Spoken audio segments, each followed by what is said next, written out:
ഈശംശിഹായ്ക്ക് സ്തുതിയായിരിക്കട്ടെ. പ്രിയമുള്ളവരെ, വിശുദ്ധ ഫൗസ്റ്റീനായുടെ ഡയറിക്കുറിപ്പ് 118-ാമത്തെ സന്ദേശം. നമുക്ക് സകല വിശുദ്ധരോടും സകല മാലാഹമാരോടും ചേർന്ന് നമ്മുടെ അമ്മയെ പരിശുദ്ധ അമ്മയോടും വിശുദ്ധ പിതാവിനോടും ചേർന്ന് നമ്മുടെ പിതാവായ ദൈവത്തെ നമുക്ക് ആരാധിക്കാം. പരിശുദ്ധനായ ദൈവമേ, പരിശുദ്ധനായ ബലവാനെ, പരിശുദ്ധനായ അമർത്തിനെ, ഞങ്ങളുടെ ഈ ലോകം മുഴുവൻ്റെ മേൽ കരുണയായിരിക്കണമേ. ദൈവസ്വരം ശ്രവിക്കണമെങ്കിൽ ആത്മാവിൽ നിശബ്ദത പാലിക്കണം. നിശബ്ദത പാലിക്കുവാൻ, ആന്തരിക നിശബ്ദത പാലിക്കുവാൻ ദൈവത്തിൽ ധ്യാനാത്മകമായിരിക്കണം. നിശബ്ദതയ്ക്ക് ഭംഗം വരുത്താതെ തന്നെ ഒരാൾക്ക് ധാരാളം സംസാരിക്കാൻ സാധിക്കും.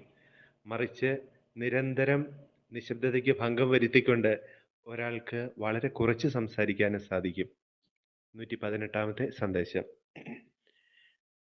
ലോകത്തോടുള്ള നിശബ്ദതയും ദൈവത്തോടുള്ള വാചാലതയുമാണ് യഥാർത്ഥ ആന്തരിക മൗനം അല്ലെങ്കിൽ യഥാർത്ഥ നിശബ്ദത.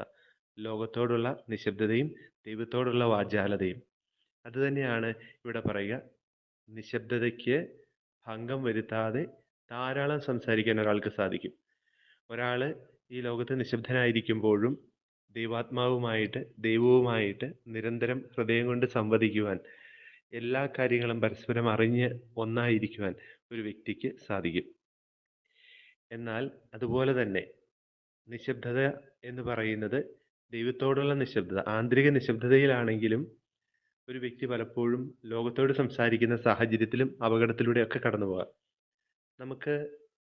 ഇതിൽ നിന്ന് നമുക്ക് സ്വീകരിക്കാവുന്ന ഒരു കാര്യം, നമ്മളായിരിക്കുന്ന സാഹചര്യങ്ങളിലൊക്കെ നമ്മളോട് ഒന്നായി ജീവിക്കാൻ ആഗ്രഹിക്കുന്ന ഇമ്മാനുവേലായ ദൈവിക സാന്നിധ്യം, ദൈവം എന്ന യാഥാർത്ഥ്യം, ഈശോ എന്ന ഏറ്റവും പരമമായ സ്നേഹത്തിൻ്റെ യാഥാർത്ഥ്യം നമ്മളിലുണ്ട്, നമുക്ക് ചുറ്റുമുണ്ട്. നമ്മൾ വേദനിക്കുമ്പോൾ ഞാൻ ഒറ്റയ്ക്കായിപ്പോയി എന്ന ഒരു ധാരണയിലാണ് വേദനയ്ക്ക് ആഴമേറുക. അവരെന്നെ ഒറ്റപ്പെടുത്തിയെന്ന് ചിന്തിക്കുമ്പോൾ സജീവമായി നിൽക്കുന്ന ദൈവിക സാന്നിധ്യത്തെ മറക്കുമ്പോഴാണ് ഒരു വ്യക്തി വേദനിക്കാൻ തുടങ്ങുക. ലോകം മുഴുവൻ എതിര് നിന്നാലും ഈശോ കൂടെ ഉണ്ടെങ്കിൽ ഒരു വ്യക്തിക്ക് നിലനിൽക്കുന്ന സമാധാനം ആസ്വദിക്കാൻ സാധിക്കും. അതുകൊണ്ടാണ് ഈശോ പറയുക, ഞാൻ നൽകുന്ന സമാധാനം ആർക്കും നിങ്ങളിൽ നിന്ന് എടുത്തു മാറ്റാൻ സാധിക്കുകയില്ല.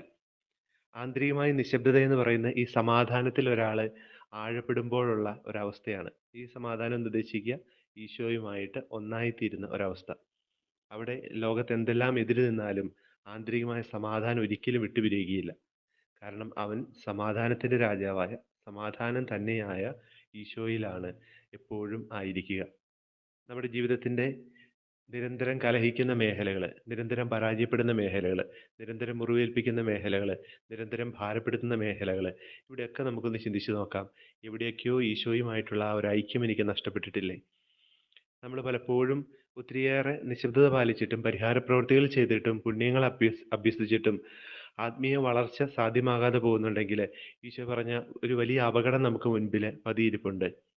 അന്ത്യവിധി ദിവസത്തിൽ അനേകർ വന്നിട്ട്, നിന്റെ നാമത്തിൽ ഞങ്ങൾ അത്ഭുതം പ്രവർത്തിച്ചിട്ടുണ്ട്, നിന്റെ നാമത്തിൽ രോഗികളെ സുഖപ്പെടുത്തിയിട്ടുണ്ട്, പിശാചികളെ ബഹിഷ്കരിച്ചിട്ടുണ്ട്, മരിച്ചവരെ ഉയർപ്പിച്ചിട്ടുണ്ട് എന്നൊക്കെ പറയുമ്പോഴും ഈശോ പറയും, ഞാൻ നിങ്ങളെ അറിയുകയില്ല, അനീതി പ്രവർത്തിക്കുന്നവരെ എന്നിൽ നിന്ന് അകന്നു പോകുവിൻ എന്ന്. ഈശോയുമായിട്ടുള്ള ഐക്യം എത്രമാത്രം നമ്മുടെ ജീവിതത്തിൽ ഒരു യാഥാർത്ഥ്യമാണ് എന്ന് നമുക്കൊന്ന് ഓർമ്മിക്കാം. എത്രമാത്രം സത്യമാണ് എനിക്ക് ഈശോ, എത്രമാത്രം ആഴമേറിയതാണ് എൻ്റെ സ്നേഹം, അവനുമായിട്ട് ഒന്നായി തീർന്നിട്ടുണ്ടോ ഞാൻ?